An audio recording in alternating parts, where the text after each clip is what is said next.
Welcome to the podcast, Whether or Not and to What Degree. Chief Meteorologist Kendra Kent here. This is the place where we can talk a little bit longer than our normal 3-minute weather segment, and we get to have some great special guests to really geek out about the weather a little bit. And with me today is Trisha Palmer, Warning Coordination Meteorologist at the National Weather Service at GSP Airport, serving our upstate region as well as Charlotte and the mountains. Trisha, thank you so much for being with us today.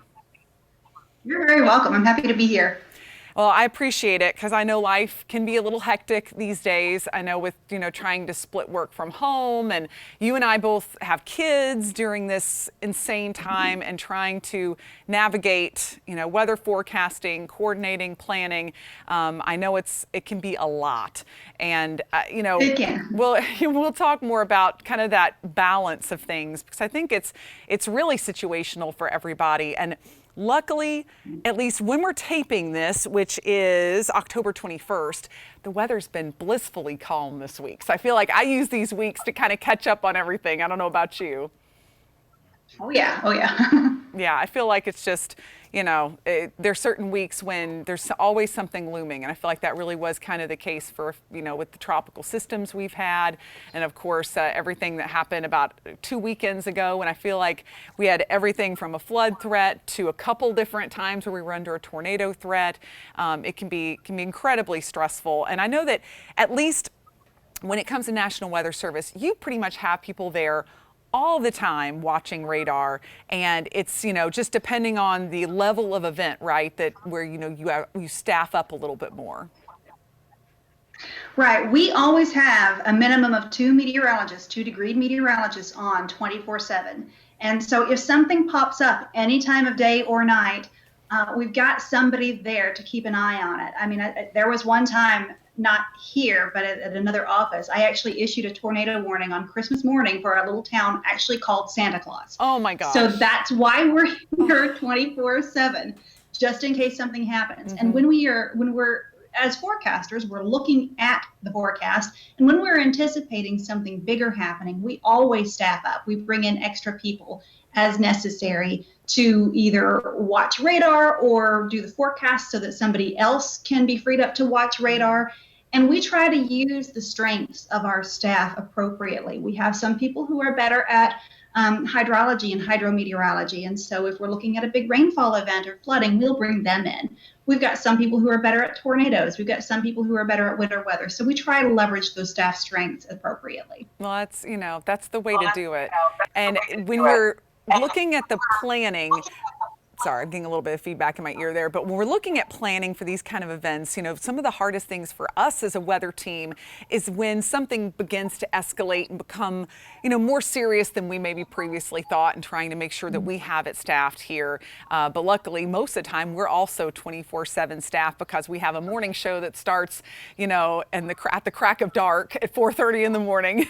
So we always have somebody here, and I work late, so that helps us a lot with these weather events. But like that particular weekend, I believe it's October 10th and 11th, when we had the 6 a.m. tornado warning on Sunday morning, the time when just about everyone is either asleep or at home relaxing. Sunday morning is that probably most laid back time of the entire week. And that was when a lot of people had to take action. And, we had to staff the Weather Center overnight because of the fact that the atmosphere really kind of became a lot more suited for tornadoes. It's just, those are my least favorite kind of situations when you have to basically jolt people into action like that. But it's just the nature of our job, right? It is. And it worries us because we're not sure, especially in a situation like that, is everybody going to be able to receive the warning? I mean, everybody's got their smartphones now, right? Or just about everybody. But is it in a location where they can hear it? If the warning goes off on the wireless emergency alert that we have, do they have a NOAA weather radio? Do they have some way to receive a warning? And if they don't, they might not never get it. Now, in this case, like with the situation we had last weekend before last, luckily nothing ever actually touched down. Mm-hmm. Now, we did have some major heavy rain issues, especially over in northeast Georgia. But we didn't actually have any tornadoes touching down. So we were very lucky because, as you and I have talked many times before, all it takes is one tree to fall down, and that can really ruin somebody's life if it falls in the Absolutely. wrong spot. Oh, yeah. So we want people to heed all the warnings, Mm-hmm. but the most important thing is that they've got to have a way to receive the warnings. So again, that means, making sure your phone is always charged up, and make sure you don't have those wireless emergency alert notifications turned off, because Right. there is a way to dig down in there and do that, but we don't want people to do that. We want No. them to be notified. Have a weather radio, or, if you're watch your favorite TV station, have a way to receive those warnings. Yeah, absolutely. And especially for overnight situations like that. We don't get all of our warnings then, but there are a good number of them in the past couple of years that have happened in the middle of the night when, unless you had some kind of warning like the Seneca tornado, you may not have known about it unless something woke you up. So it's so important. And I know in the title of this podcast, when people are clicking on it, the main thing we're going to talk about today is looking ahead to the winter season. We're kind of looking behind a little bit, but looking forward, we could always see more severe weather, and that's for sure. A lot of times El Nino winters favor that a little bit more, but I know we've certainly had tornado outbreaks in La Nina. We've had some significant snows in La Nina. And a La Nina pattern is forecast for this winter. And NOAA just put out their forecast. Tell us a little bit about kind of what goes into these long range forecasts, because inherently, I know they're very difficult because you're talking about, 3 to 4 months out trying to tell people what to expect. Right. Well, forecasting for a seasonal basis is very different from what we do at our local office here in Greenville, Spartanburg. This is done by a branch of the National Weather Service called the Climate Prediction Center. And what they do is they go back and they look at all the past seasons. They look at the overall pattern, the big picture. They look at the large scale, what we call oscillations. They look at El Nino and La Nina, and we've got research that shows that there are certain patterns that emerge. So in this case, we're forecasting. We're in a La Nina right now, so we've got a La Nina winter coming up. So generally, for the overall period of December, January, February, the winter months, that generally means that we can expect warmer than normal and drier than normal. But I really want to emphasize that that's a seasonal outlook, right? We could still have a major event. And like you said, if people remember January of 2011, we were in a La Nina that year. I was going to bring that one up. Yes, that was a huge snow. 6.5 inches. Yes. 6.5 inches. That was the biggest event that we've had in the Greenville Spartanburg area in years. Now, December 2018, especially on the north side, we had a pretty major event, but I mean right here along the I-85 corridor. That was the biggest event we've had in a long time, and it was a La Nina winter. 95, that was also a La Nina winter, and we had a pretty big snowstorm that year as well. I don't know how many people remember that far back, but all it takes is one event to have a bad winter, right? So just because the winter means that it might be warmer than normal or might be drier than normal, one event is all it takes. Yes. And it doesn't have to be snow. It can be a major rain event. We actually had somebody call the office and say, well, because we're in a La Nina, that means that we're not going to have any flooding this winter, right? No, that doesn't mean that at all, because we work in the forecast world where you and I work. We work on the next 7 days in the high impact weather events, whereas the seasonal outlook is, again, overall. So we could have a warmer than normal January, but still have one day with extremely cold, extremely cold temperature, and extremely wet system coming in with a major event, and January could still be warmer than normal. Yeah, absolutely. And that's why sometimes I get a little bit, apprehensive to deliver that kind of information saying, oh, well, warmer than average and drier than average, because I think sometimes the average viewer can just be sitting there and thinking, oh gosh, well, we're not going to get any snow this year and we're not going to hardly see any rain. It'll be 70 degrees in January. That's certainly not what it means. But in my experience with La Nina, we typically get some longer stretches of dry weather. We'll get these more amplified patterns, a little more ridging sometimes. But it is so funny, brought up 2011, because that was one of the first snow events that I covered. And I'd been in the business trying to think now how long it'd been, about 5 years at that point. One of the first snow events that I had covered where I was 100% confident that it was going to snow and that we were going to get inches of it. And one of the main reasons, I don't know if you were at the Atlanta forecast office at the time, but I just was watching it come up through Atlanta, and it was just snowing in Atlanta at like midnight that night, 2 a.m. I want to say something. And it was a Sunday night. I don't normally work Sundays, and I was in for it. And I just remember being like, well, it's going to snow. And it is rare in this area that you can just say, snow, no problem. I mean, it was the cold air was in place. Everything came together for just one of those big ones. And again, that was La Nina. And that was a strong La Nina year from what I recall. Yeah, absolutely. Well, we go through this with the seasonal forecast for hurricanes too.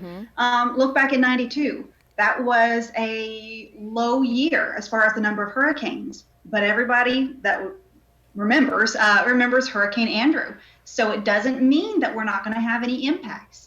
All it takes is one event. And that's why it's so important that no matter what the seasonal or long range forecast is, people need to be prepared. Yeah, absolutely.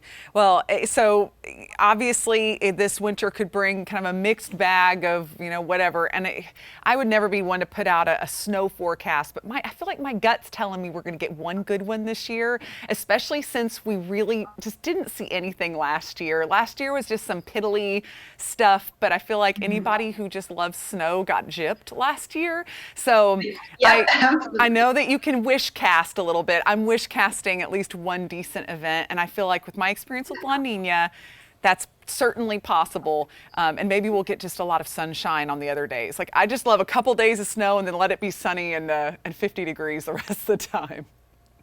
Absolutely. And the good thing about living in this part of the country is the mountains really aren't very far away, right? Yeah. And they're going to get something at some time. So at least we can experience it slightly from afar. And if you're a real snow geek, it doesn't take long to get up there. Yeah, great point. Well, just kind of transitioning to my final topic I wanted to cover with you. You and I kind of have a bond in that way where we have multiple children, some pretty demanding jobs. Do your kids want to see a big snow this year, or do they equate snow with like you having to work more? Like what do they really wish for?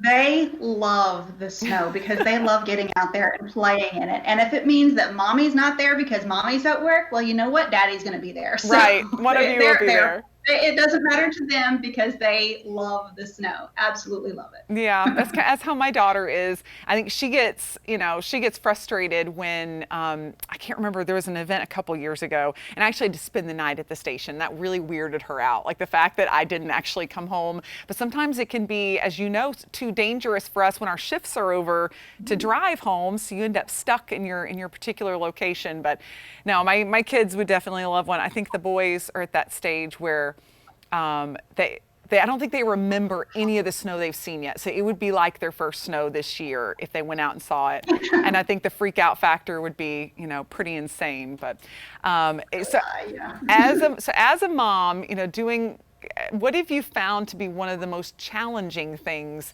really just since March? I mean, obviously the way you do your job has changed. We have all of our kids at home a whole lot more than we did before. Like, has it been easy to set boundaries and kind of just figure out a workflow throughout the week? No, because every week has been different. Yeah. When we started in March, our son was in 3rd grade. And our daughter was in pre-K. So we were very blessed that our daycare remained open.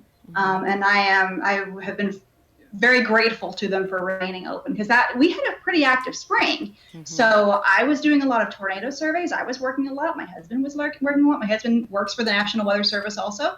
So it kept us pretty busy. So there were times that we had to put our kids in daycare. Yeah. And so we were very grateful that it stayed open. Now coming through the summer, it wasn't quite as crazy with the weather. And of course there was no school. So they just went to daycare, their summer camp as normal. And then coming into this fall, it's been interesting because they've got a hybrid schedule. Up until this week, both of our kids, now 4th grade and kindergarten, have been Tuesday and Friday. And just this week, our kindergartner started back 4 days a week. So she's going Monday, Tuesday, Thursday, Friday. And starting this week, the A and B cohorts are going to be switching every Wednesday. So like next Wednesday now, our son will go to school, but our daughter, that's the one day our daughter's not going to school. I know we're not the only parents dealing with this, but trying to keep the schedule straight and then also figure out, okay, who's working an evening shift, who's working a midnight shift. Do I need to go somewhere? Like last week, I had to go do that tornado survey. Was interviewed by some of your guys out there. So we have to, it's just kind of crazy. And we have really high standards for our kids. So especially with our fourth grader, we're spending a lot of time doing extra work with him to try to get him to, I'm a math and science geek, so I'm teaching him, throwing out some big words out there, exponents and powers. And it was really cool to watch him get excited and watch the patterns of exponents and teaching him long and short division, maybe not the way teachers are teaching it, but the way I learned it back in the 80s. It's a whole new way now. I'm having to really get used to it. It is, and I can see it, and I can see the logic in it. So I'm learning that way, and I'm teaching him both ways. And boy, the teachers are doing so much work to teach this cohort and then this cohort, and it's crazy for everybody. But it has been, it's been difficult. It hasn't been easy, and we had some, like a lot of parents, we had some serious conversations. If our daycare closed, what were we going to do? How long would our leave last? Yeah. You're like me. I mean, you don't really have a safety net in that, like when, if our daycare closed, one of us would need to adjust our work schedule so we could be there. We don't have someone that can just pop in, or, we don't have a lot of family that lives close by. So that makes it even more difficult. And I was just going to add to you, I always kind of forget, but then remember very quickly that March and April were such intense months of weather here. I mean, we saw historic levels of tornadic activity, of just severe thunderstorms, everything. And that's stuff that you can't plan for. You don't know a week in advance when you're going to be needed to go on a tornado survey. I don't know a week in advance necessarily when I'm going to be working overnight to cover tornadoes, or when I'm going to need to come in, very, very early. And when I had my kids at home during that time, that was very, very stressful. I feel like they saw a side of me that they've never seen, just a very stressed, very that was pretty crazy. And I feel like maybe it was good because they see how important my job is, and they see but it was still just, I really wish I could have had a place where they could have gone that would have been just a little less, because our daycare, I should have said this, had to close for a month. And then they got everything together. So we had a whole month during the month of April where we basically had to just get through, and that on top of the crazy weather, made me a little crazy, but we got through it, and I'll just be grateful for daycare ever since.